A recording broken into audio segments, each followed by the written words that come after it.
place. Today's a very special episode. It is my birthday episode, and I am very excited to be sharing with you guys today. I definitely did not know that I would be doing a get ready with me, but here we are. So you'll be seeing me do my hair as a hairstylist, and not only that, we'll be reflecting today.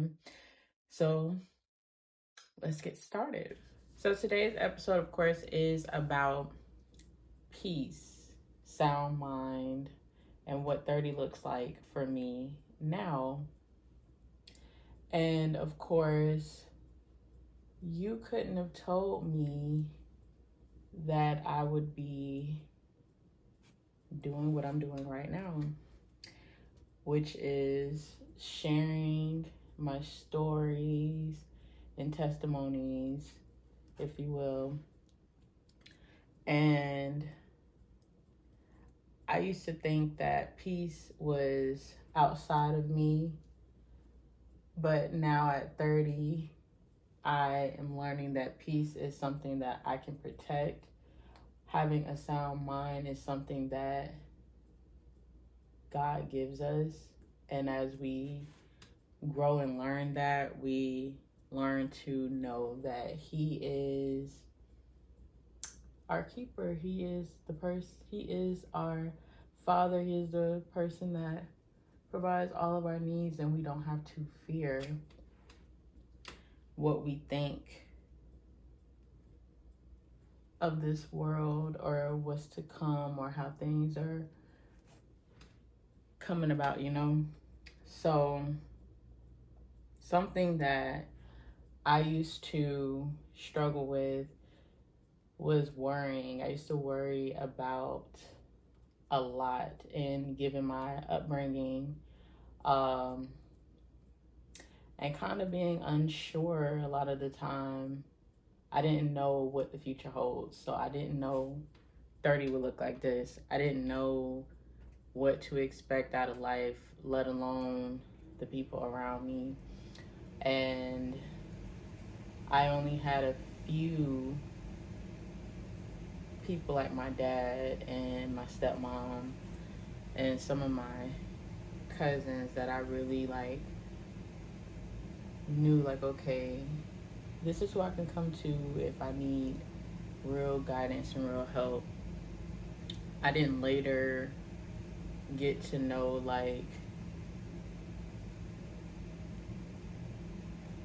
that I would be in this place until I moved to South Carolina.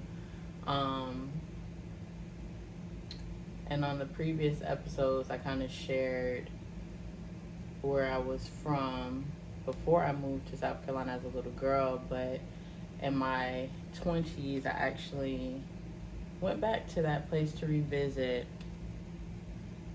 a lot of childhood traumas, a lot of issues, and at that time I ended up moving with my husband, who was my fiance at the time, and we made a plan to move to South Carolina. And it was, of course, to help our families at the time and start our lives. And I was like, okay, give me about a year, because Florida is home. I grew up here. I basically had a life here, but I had to transition from home to a place that for me gave me trauma, but it was a place that I also needed to learn how to grow on my own 2 feet, where I didn't have the comfort that I used to have with my dad, my stepmom, and everyone else that helped raise me. And so that basically started my journey on a sound mind.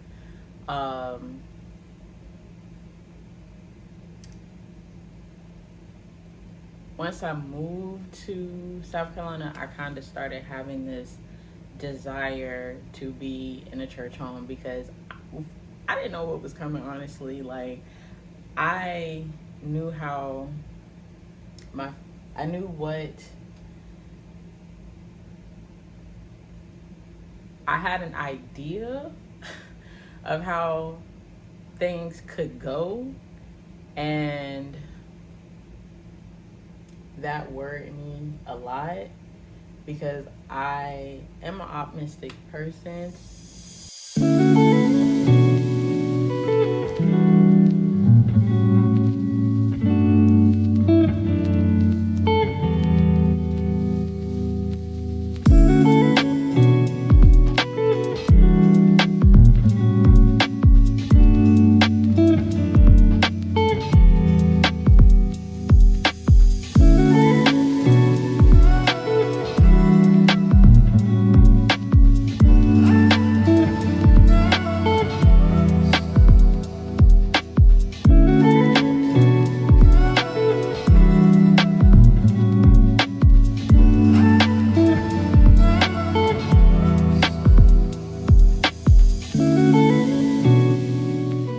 To South Carolina,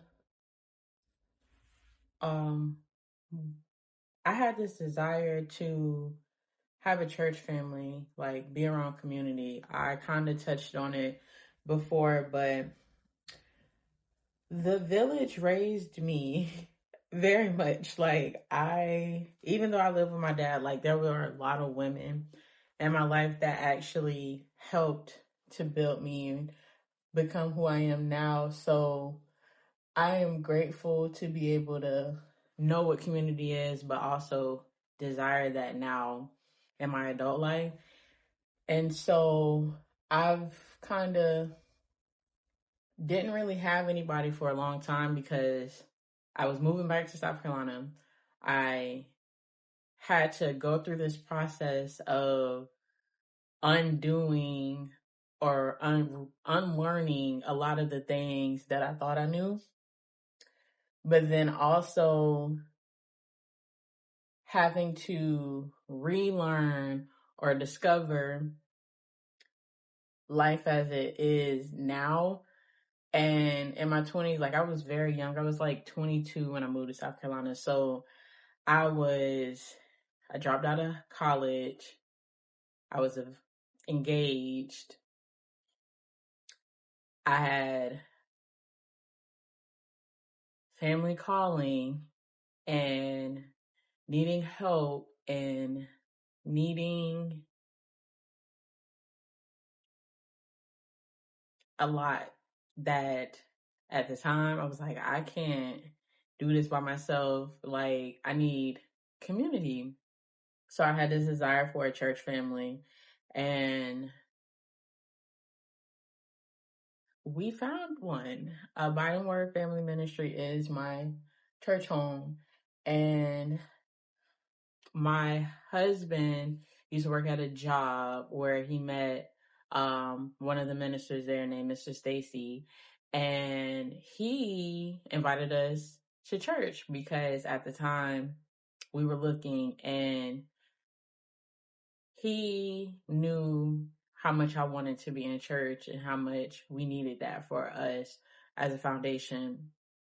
Um, and so it may be, I don't even know how long, I can't remember how long it actually took us to find that church, but we were going from church to church. And when he was talking to Mr. Stacy, he was telling him that we were trying to find a church home, and he invited us. And then from there, we've been there since. We've gotten rebaptized there. I've had one of my first performances for spoken word there. Like, I've been able to grow and have people to understand who I am, but also help build each other, build community, build businesses. Like, that's what my church's foundational scriptures, or excuse me, that's my church's foundation. And I didn't know that at the time when I first started coming there until maybe like a few years into being in church. I learned, and I was like, oh, okay, yes, I'm in a perfect place. So I, because I rededicated my life back to Christ, I, of course, started doing more studying and wanting to learn for myself rather than being told, because that's one of the things that the ministers at the church and my apostle would let us know, like, don't go by our word, actually do the studying for yourself. So maybe like almost 2 years ago now, I started to get this word of a sound mind.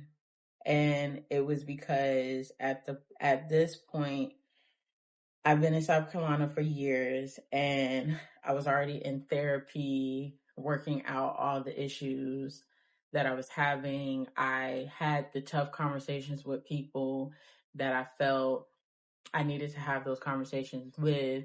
And that way I didn't have to keep bringing up the past in my present and it dictate where my future is going. So a sound mind is something my grandma always used to say. And I was like, let me like look it up. Like, let me look at it and really like study what it means. And so you get to First Timothy, I believe it's 5 and 7, if I'm not mistaken. And it talks about God did not give us a spirit of fear, but a power, love, and a sound mind. And I, of course, did individual studies on the word, but like I said, I was stuck on sound mind because life for me was kind of chaotic. And so I found out that a sound mind is the peace that God gives you. It is not something that can be bought. It's not something that can be necessarily taught.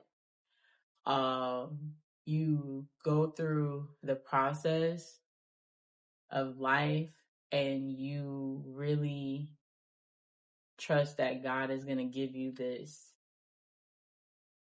because that's literally something that I used to pray about. I used to really, really worry about what's going to happen. How is it going to happen? When is it going to happen?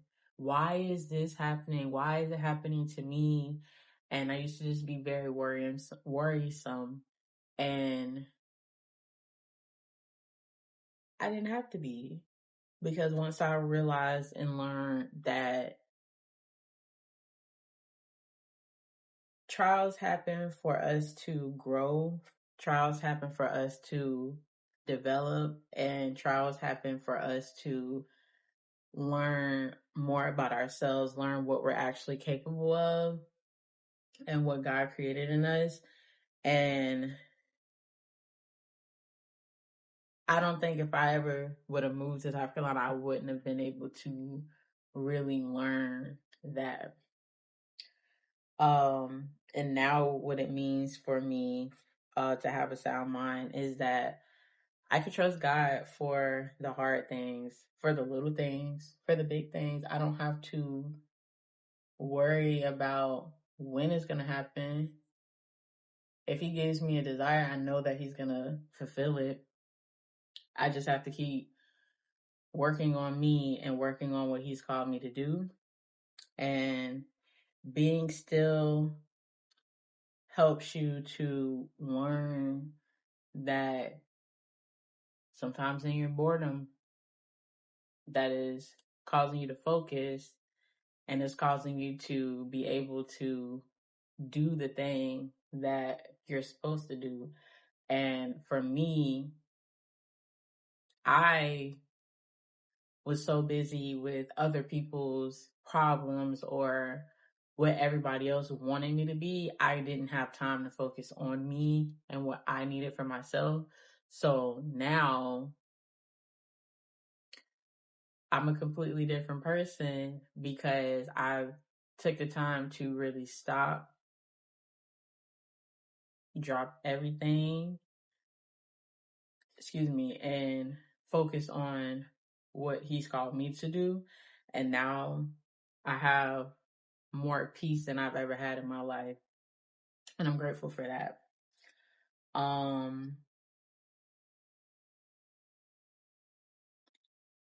That also caused me to no longer feel guilty about bearing other people's loads. Now, of course, we are supposed to help, but we are not supposed to enable.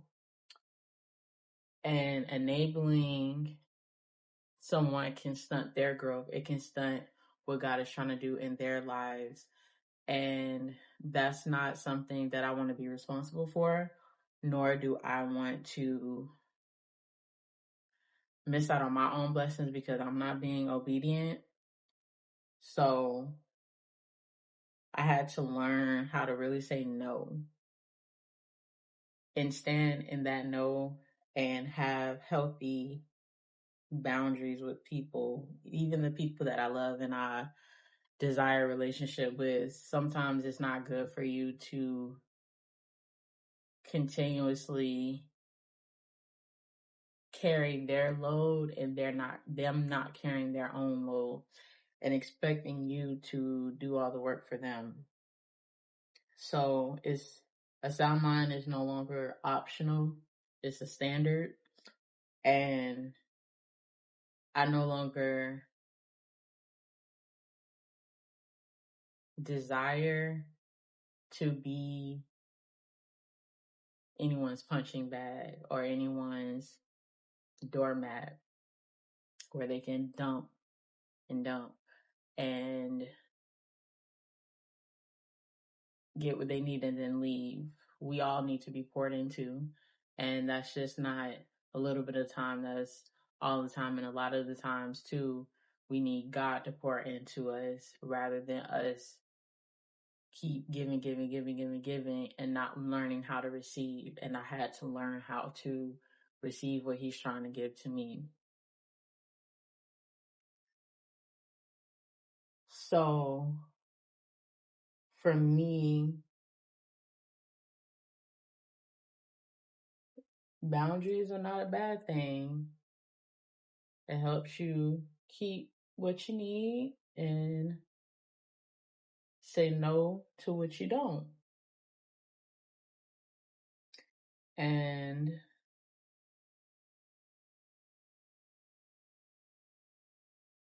over time,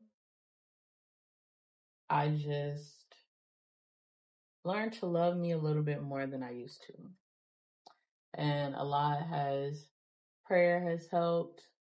One of the ministers at my church, her name is Minister May. She has helped me for years, literally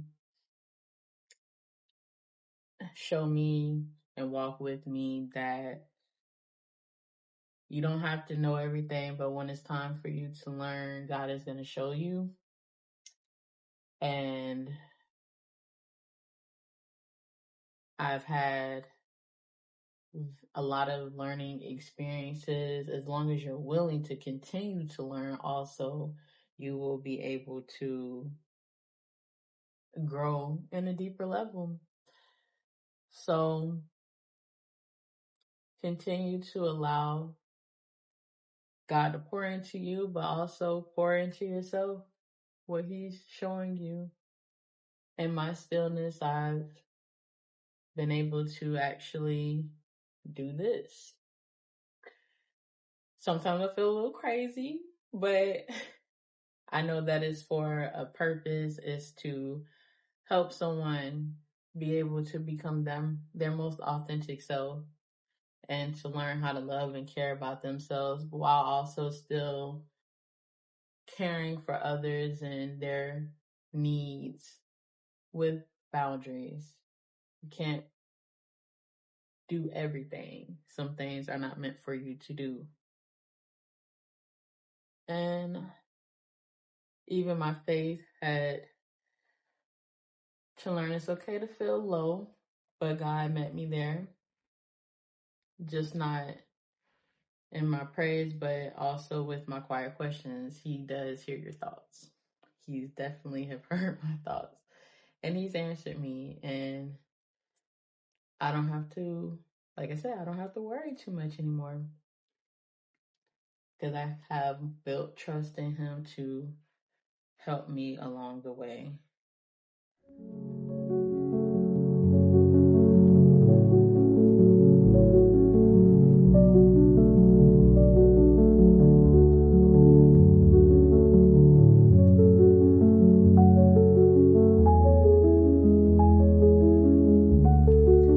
So now, 30.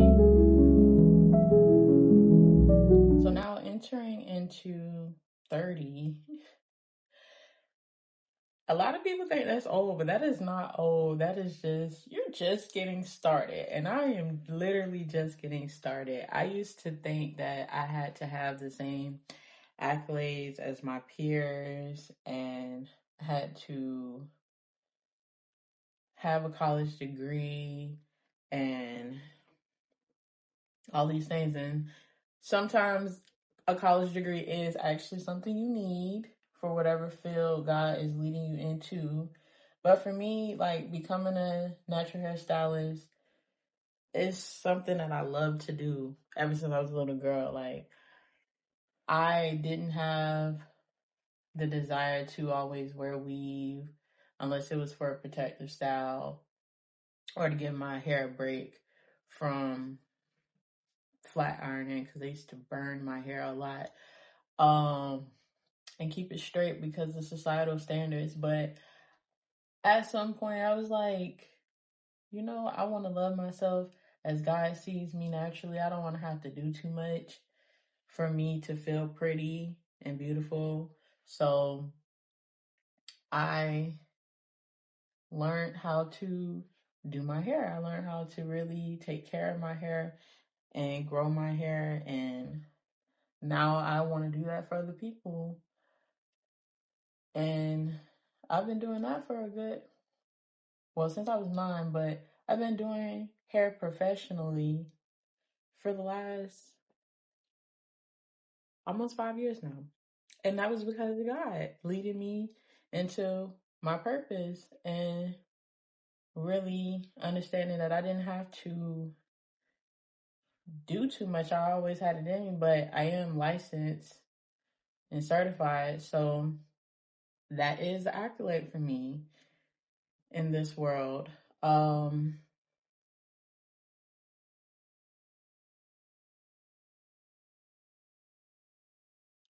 been able to live on my own and really live on my own terms and really be who I want to be, not what somebody told me I need to be. And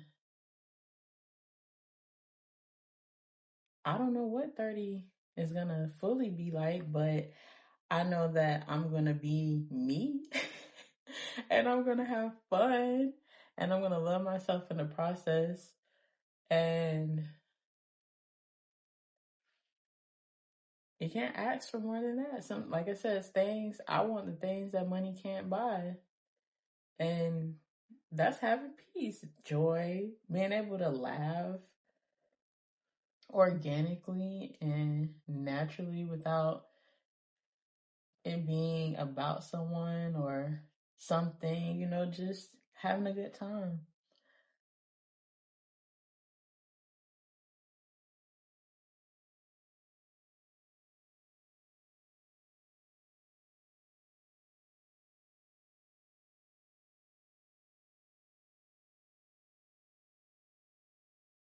I still have a lot of work to do, still am growing raw. I hope to inspire people. I hope to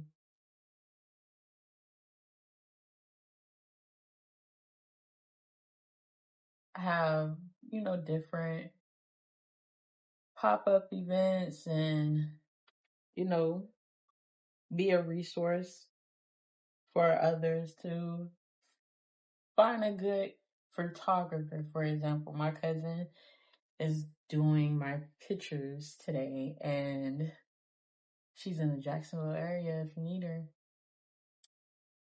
And that's the kind of person I want to be and continue to be. Build people up, help them grow.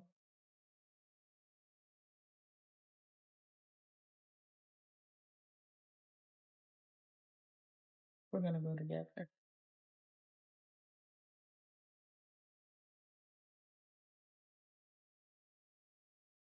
In this decade, I'm not going to rush to bloom.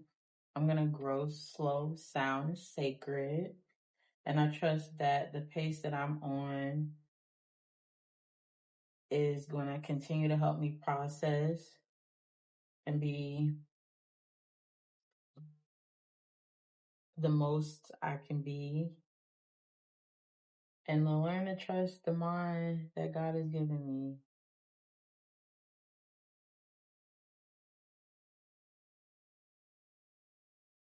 It's going to be fun.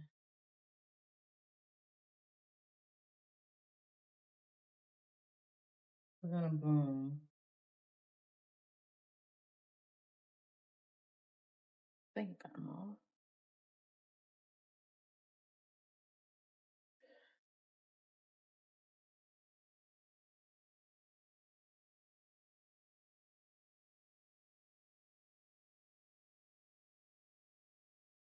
This should be good.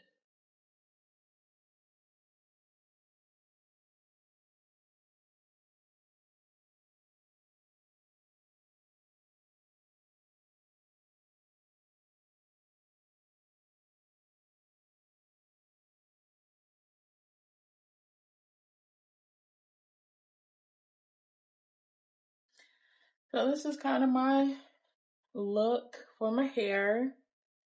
I'm going to have to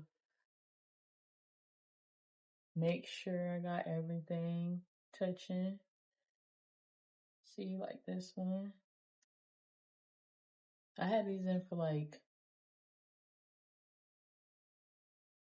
3 days, so they're not going to drop anytime soon, which is what I want. But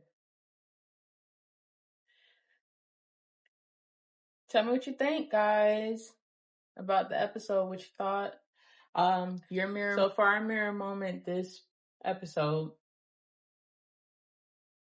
what's in your mind today that your soul is ready to believe?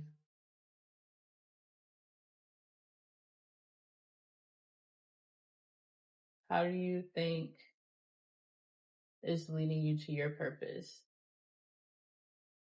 Drop some gems below in the comment section, comment on our Instagram, and let us know. Let's have a conversation.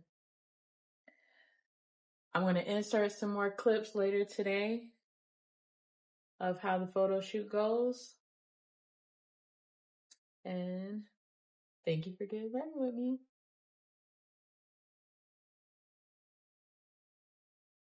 As promised, here's a little bit of the photo shoot. I hope you enjoy.